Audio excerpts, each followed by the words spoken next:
Hey y'all, please like and subscribe to my channel. Um, I am talking about Proverbs 7:21-22 for the men that have a problem with infidelity, cheating, and being real in a relationship. The story is about a young man who is persuaded by a woman's seductive words to commit adultery with her. The woman is described as being a venomous snake coiled to strike. The story about um, it's about evil and can tempt people, distracting them from wisdom and leading them into trouble. And the consequences for him was misery and death for both him and the woman. Okay, I adjusted these lights wrong so I can read this page because I wrote it down. Truly, he had no clue of what was coming and where he was headed, taken like a dumb cow alongside the butcher. Can you imagine if cows don't even know that it's a threat? When a tornado comes, they feel it and they know and they run, but they don't have no clue because that butcher is feeding them to get them full and thick enough to eat, nurturing them, treating them kind, and then he kills them. Okay, so y'all doing the same thing with these women, and not that they're gonna do anything to you.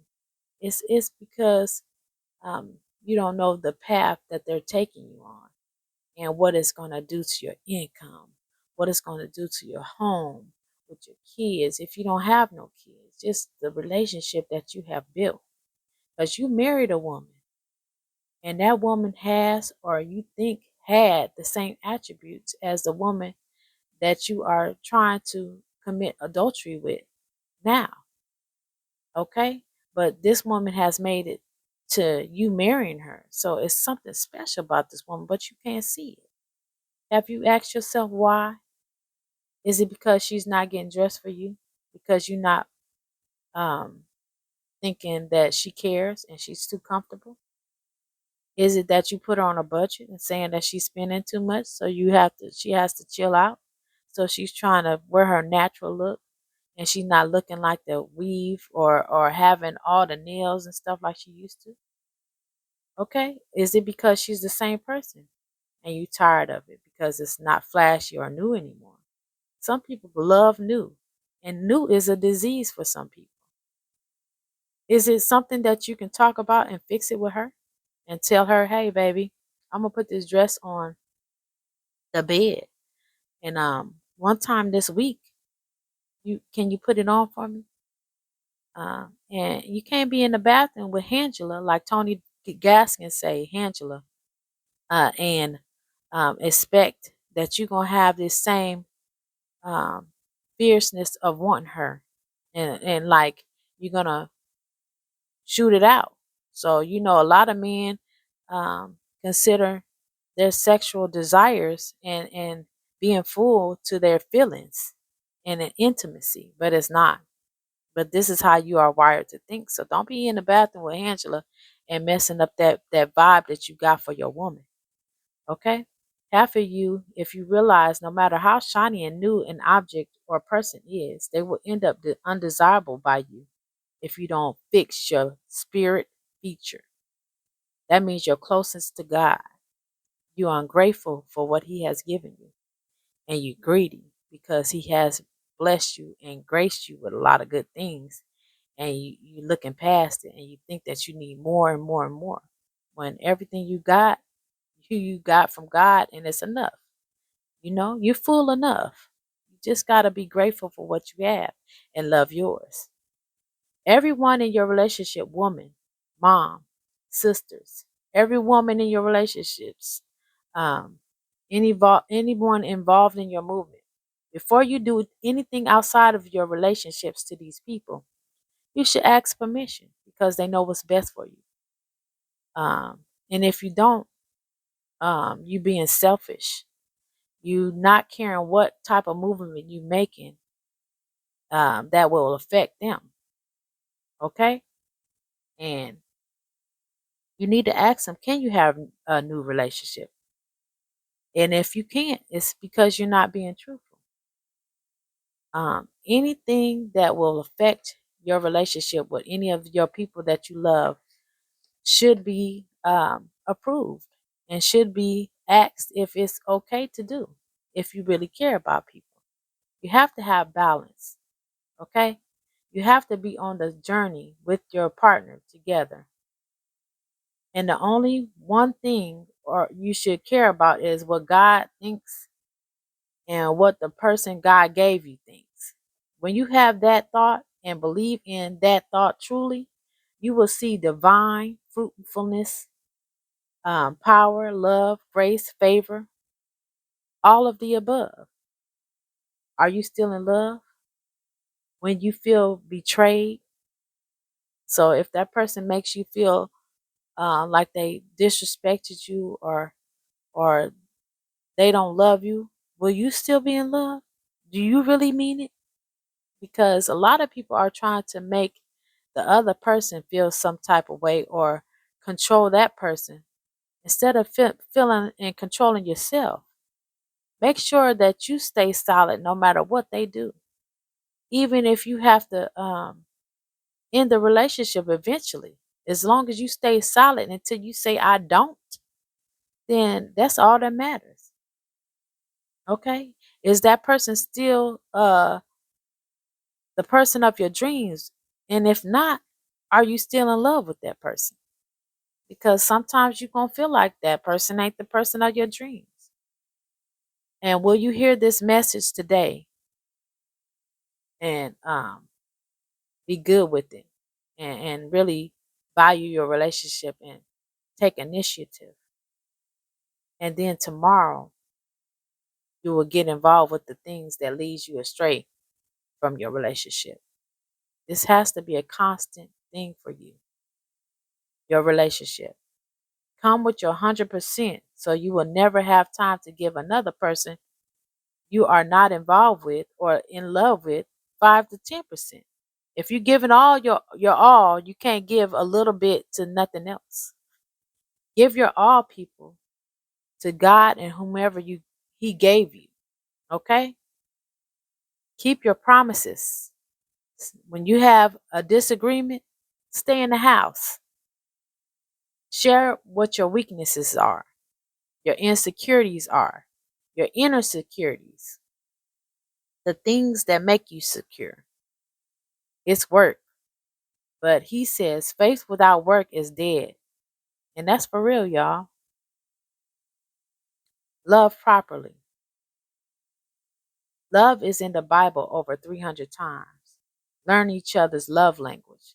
There's a book by Gary Chapman that's I believe it's called Love Language. I'm going to get that book soon. Um, and it's supposed to help you understand other people. Like there's different cultures that hug and kiss each other on the cheek and stuff, and that's their love language. That's not our love language. When you learn somebody else's love language, it'll be beneficial to you because what you think is love is not what they think is love. And a lot of times, like I said, men think that sex is intimacy. Intimacy to a woman is totally different from sex. And that book is supposed to help you um, learn the love languages of your mate or your partner. When there is no communication, when there is no respect, and when you confuse sex with intimacy, fellas, it put boundaries up for you. You don't If you don't know that woman or that man, it just creates boundaries. And that person feels like they can't let you in because you don't even know what makes me feel like you care for me. And if a person don't feel love, they're not going to feel you at all. So when you are speaking to yourself negatively, you need someone who will love you until you think the way about yourself that she feels or he feels about you. So you need that person that's going to love you and care for you enough to be like, don't think like that about yourself. Don't be so hard on yourself.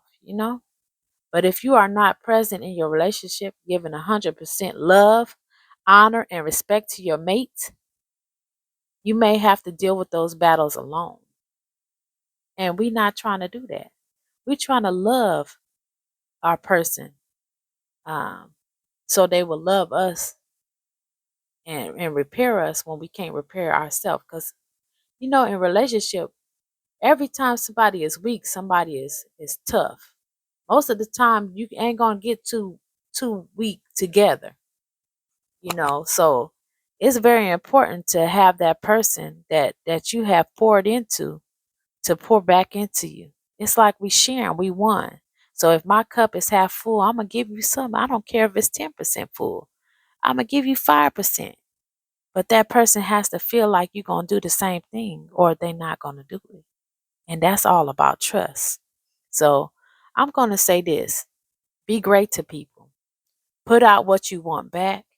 I talked about the boomerang effect in one of my shorts, how whatever you throw out there, it's going to come right back to you. And I also did recently a metaphor with the grapefruit, which I had found from Wayne Dyer. He had the same metaphor about the orange. I actually got that from him. But look at that video. It is deep. Um, you do not need a lot to get full. So stop being so greedy. Stop being so greedy. In church, they give you this little crumbs, and you be like, "Dang, that's all. What is the purpose of that?" Breadcrumbs, and it's not. You feel like it's not enough, but it really is.